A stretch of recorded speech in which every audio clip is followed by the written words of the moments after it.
Ассалаумағалейкум, арма қазақ елі. Қалдарыңыз қалай, амансыздар ма? Аты жөнім Марғұлан Нұрданғазыұлы. Мына бірнеше күн бұрын Қытайдан Ши Цзиньпин атты дәжәл келіпті Қазақстанға. Соған біздің әлгі президент мырзамыз атын да атағым келмейді, лағынеттің. Балаларды жинап Ши Цзиньпинді ата деп айтқызыпты. Онда тұрған не бар деп ойлайсыздар ғой. Бірақ мен өзім Қытайда туып, сол жақта қытайша бастауыштық және жоғары білімі бар адам ретінде айтайын сіздерге. Ата дегені оның бүтін қазақты міне аяғыңның астына жығып бердім, білгеніңді істе деген. Оған үлкен дәлел Тоқайдың Қытайға 15 мың гигпен қосып 16 миллион қазақтың жеке ақпаратын берген. Енді Қытайға болғанда бүтін әлемге деп айтты ғой, бірақ ол дәлме-дәл Қытайға жіберіп отыр. Бұл пәтшағар Қытайға жабысқанын сіздер дипломатия деп ақтап алатын шығарсыздар, бірақ Қытайдың 250 мыңнан 500 мыңға жуық қазақты қырғынға ұшыратқанын білесіздер ме? Осы жайлы сіздерге тізіп айтып берейін. Қытай оларды үнсіз жойды. Біреуі түрмеде шіреді, біреуі аштан қырылды. Ал енді көбі жаңағы із түссіз кетті. Сол жайлы сіздерге ақпарат жиып бәрін айтып берейін. Мына Шыңшысайдың кезеңі дейді, 1930-1944 жылдар. Ол Шинжаң Уаң деп аталған бір арамза Қытай ішкердікі бүтін Шинжаңды диктаторлығымен билеп төстеп тарихта аты қалған сұмпай. Бірақ оның жасап кеткен қасіреті өте көп. Міне, былай деп жазылып тұр. 30-44 жылдары аралығында 14 жыл билеп төстепті Шинжаңды. Шинжаңды темірдей басқарған Шыңшысай мыңдаған қазақ пен ұйғырды ұлтшыл, діншіл, кеңестік тыңшы деп түрмеге жапты.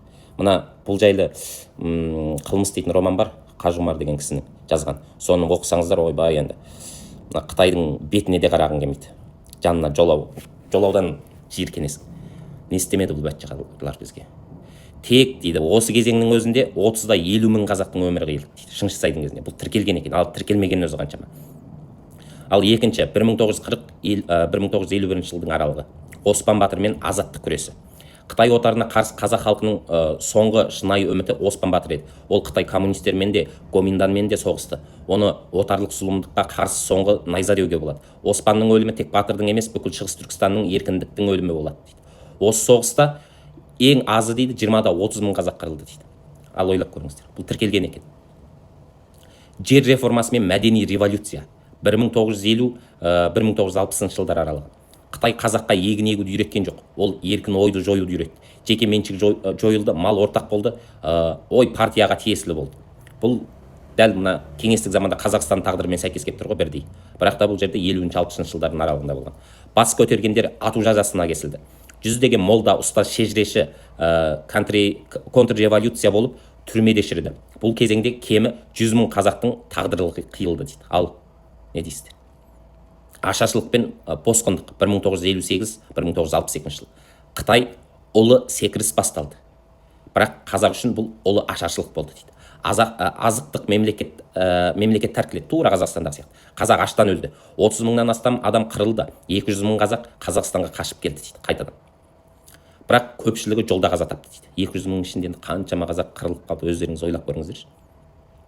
Жолдағы сәбидің өлігіне тоқтап сүт беруге де ешкімде күш қалмады дейді. Ал енді өздеріңіз ойлап көріңіздер. Мына ақпараттың өзінде 250 мыңнан асып кетті. Бұлай да бұлай. Ана тіркелгені бар, тіркелмегені бар. Ал қазіргі өзіміздің өмір сүріп жатқан кезеңімізге келейік енді. 2017 жылдан бастап бүгінге дейін. Бүгінде Қытай не істеп жатыр? Қазақты түрмеге емес, лагерге жауып жатыр. Сақал қойғаның үшін түрмеде, ассалаумағалейкум, әлхамдулилля дегенің үшін түрмеге қамап жатыр. Түркияға барғаның үшін террорист деп атап жатыр ол иттер. Шинжаңда мына жерде мына ішкі Қытайда мен Шинжаңның саясаты тағы да екі түрлі да. Мына Шинжаңда көбінесе автономия аты қанша дегенмен. Бірақ та сол автономияны жамыладағы атын жамылып бүтін аз ұлттардың барлығын қырғынға ұшыратады. Жаңа Қытайға сіңдірткісі келеді барлығын ассимиляция арқылы. Ал енді міне келесі не дейді? Human Rights Watch, BBC, Серікжан Біләш бәрі айтып отыр дейді. Қытайда қазақтар жоғалып жатыр дейді. Бірақ Қазақстанда үн жоқ, жоғалғандардың есімі айтылмайды, тірілер қорқып үндемейді дейді. Рас қой, үндемейміз барлығымыз. Көз алдымызда жүріп жатыр қырғын. Өлдім 500 мың қазақ. барлығы қырылып қалды, бауырларымыз қырылып. Біз отырамыз айдаладағы ойбай, ана Газада осындай қырғын болып жатыр, ана жерде мынандай болып жатыр.